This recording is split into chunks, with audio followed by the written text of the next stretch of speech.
So here's my take.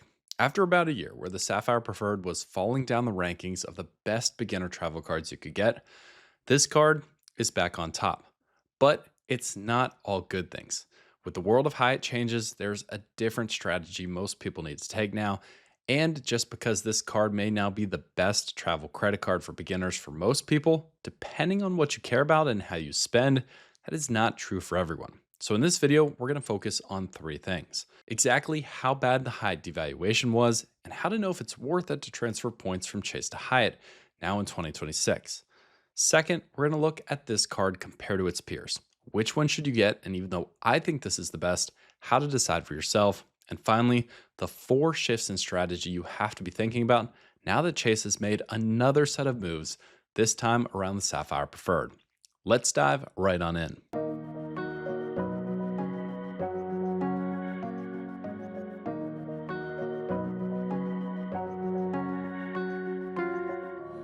Okay, so let's get the bad news out of the way first and talk about how damaging the new Hyatt changes were to the Sapphire Preferred, and pretty much anybody as well who's thinking about moving into Chase or already has a Chase travel card today. So let's be very clear what the new Chase policy is for World of Hyatt. Chase points used to transfer at a 1-to-1 ratio to World of Hyatt. That means 80,000 Chase points would convert to 80,000 World of Hyatt points. However, after the new announced changes, they'll now convert at a 4-to-3 ratio, or for some people, it's easier to think that one Chase point equals 0.75 World of Hyatt points.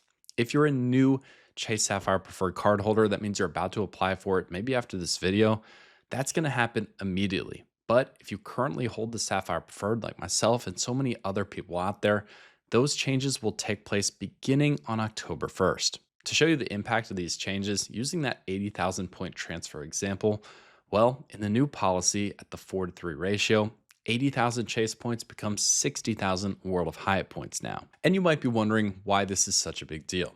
Well, compared to most hotel programs, which are really devalued, and moving your points into hotel currency just isn't worth it because it won't get you very far, World of Hyatt was a bit different. They'd always kept their points to be really valuable, meaning for a relatively small amount of hotel points, you could book a pretty high cash price room, making it a great deal to earn in that currency. A lot of you today are wondering, even in this new world, is it still worth it given that World of Hyatt does have some pretty valuable points to move your Chase points on over to World of Hyatt? Well, the way I look at this is going to be on some pretty simple math, and I have some guidelines for you even if you don't want to do the math every single time yourself. However, you do have to calculate what you're getting cent per point. To calculate cent per point value, you have to take the cash price of what you want to book, divide it by the number of points necessary to redeem, and then multiply that number by 100. In the credit card points and miles game, anything under 1 is considered really bad because you could just go on the portal, book that same property, and you're typically getting 1 cent per point guaranteed booking it that way. So there'd be no reason to ever take an alternative lower than 1. But if you get into the high 1s or 2s, it's considered a really good value redemption, and you're getting a great bang for your buck. To compare this in a real life example, let's look at a property my wife and I went to on Chase points a couple years ago at the Secrets Vallarta Bay in Puerto Vallarta, Mexico. For one night, a cash price for this all-inclusive room would be at the lowest possible booking rate, $429. If you had World of Hyatt points to book that same room, it'd be 25,000 points for that night. When you put that into our equation, it comes out to a cent per point value of 1.71, a pretty good redemption. However, after this change, if you're earning in Chase points, you can't just send 25,000 Chase points over to World of Hyatt. To make that redemption, you'd have to now send 33,334 points over to make that happen exactly. Putting in the same math with the same cash price, but now the increased amount of points you'd have to send, that turns into a new cent per point value of 1.28. That's a much more borderline redemption about whether you should actually use your points there or not. What this all works out is that once that change goes through for existing cardholders or immediately for new cardholders, your redemptions going from Chase to World of Hyatt became 25% less valuable. Here's the napkin math. If you get above about 1.4 cents per point from your World of Hyatt redemption for the cash price of that property, factoring in the Chase transfer decrease, it's probably worth it. But if you're looking at anything below 1.4 cents per point on World of Hyatt, you probably want to do one of three things. Look in the Chase portal to see if there's a points boost available for the same property. Consider other brands which may have a points boost in Chase's portal, or just hold your points back for a better value redemption in the future. So, with all that being considered, here's my overall feeling. This is obviously a blow to Sapphire Preferred cardholders or potential Sapphire Preferred cardholders.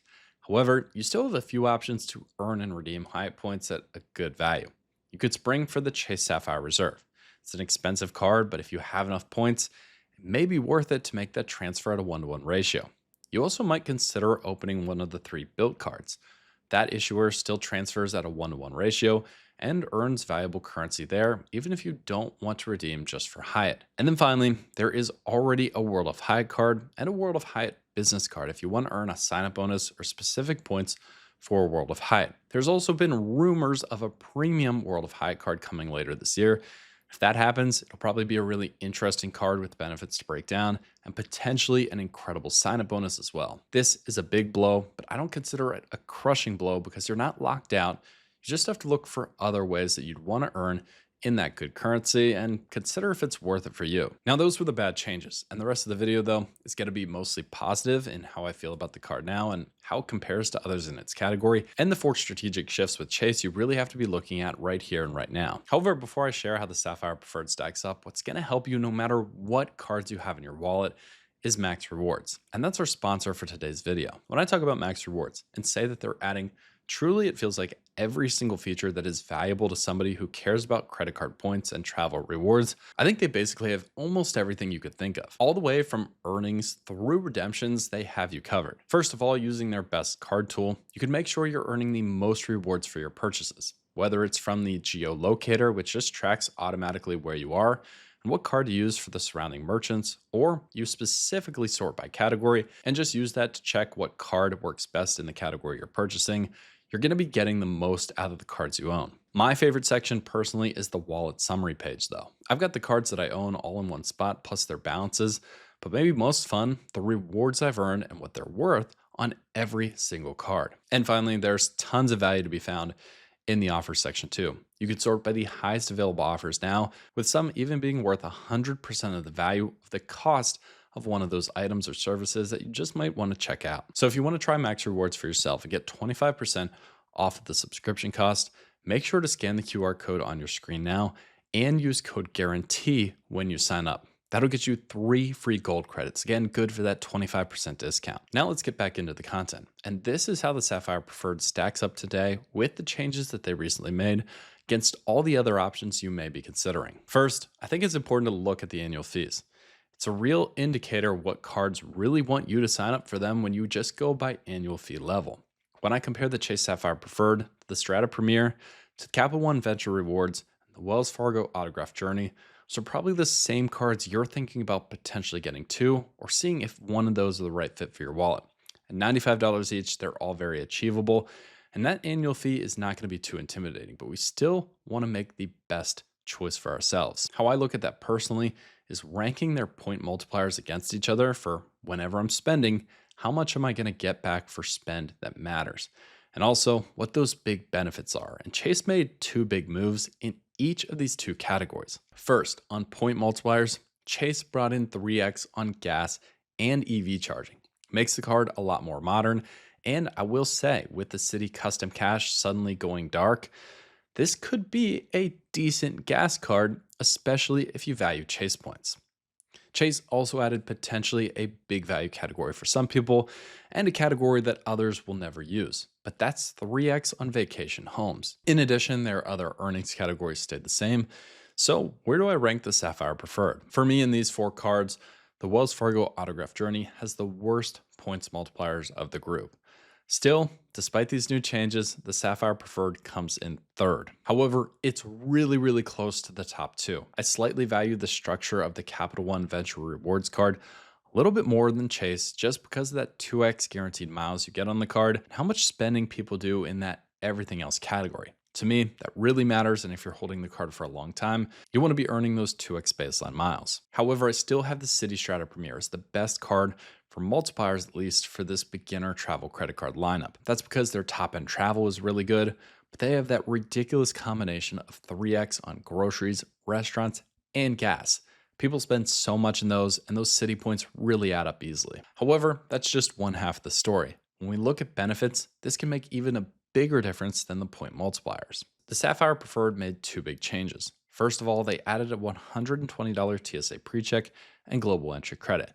That's pretty much a must for a beginning travel credit card. And I'll tell you, just from standing in line at airports before and then getting PreCheck and just breezing right through security at most airports, it makes a big difference in your experience. The second is they took the $50 annual hotel credit and doubled it to $100. This feels almost like a free hotel night now, rather than just kind of a tinier discount that it was before. As I rank the big credits on these four cards now and how much they mean to me, I now see the Sapphire Preferred head and shoulders above the other three. Going from there, I value the airline credit on the Wells Fargo Autograph Journey. It's the next easiest one to use. Then probably the $100 hotel credit on the Strata Premier, though I hate the $500 minimum you have to spend to trigger that. And then last but not least, on the Venture Rewards, the rental car status, and the TSA PreCheck and global entry credit kind of bringing up the rear. Two smaller things to add on this refresh is Chase included a 1-year Apple TV subscription, and they added emergency evacuation and transportation coverage. The bottom line on the Sapphire Preferred is that even though it still doesn't have the best point multipliers, the credit now overwhelms any other card it's competing with. With the still strong value for ultimate rewards points, huge credits on the Sapphire Preferred for just a $95 card, and pretty good multipliers now, in my eyes, this returns to the best beginner travel credit card. I'd recommend that pretty much anybody grab this card, especially early on in their journey.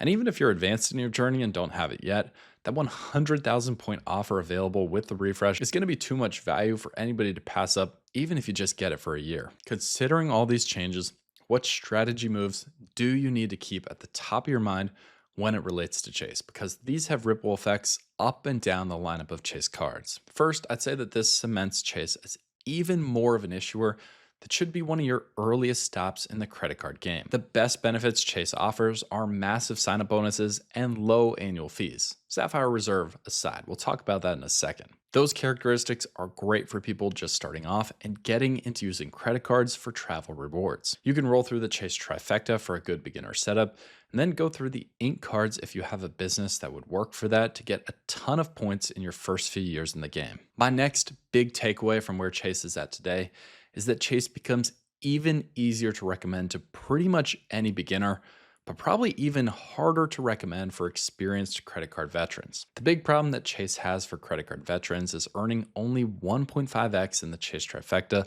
with that Freedom Unlimited card is still too low to be competitive today. It used to be that you could kind of justify that with the guaranteed multipliers the Sapphire Preferred had or the Sapphire Reserve had to make those points more valuable, but now it's too much of a dice roll with the transfer partners getting less valuable with the World of Hyatt nerf and the points boost feature replacing those guaranteed redemptions that it's just not worth it to earn at 1.5x, especially if you're holding these cards for a really long time. I'm talking 5 to 10 years.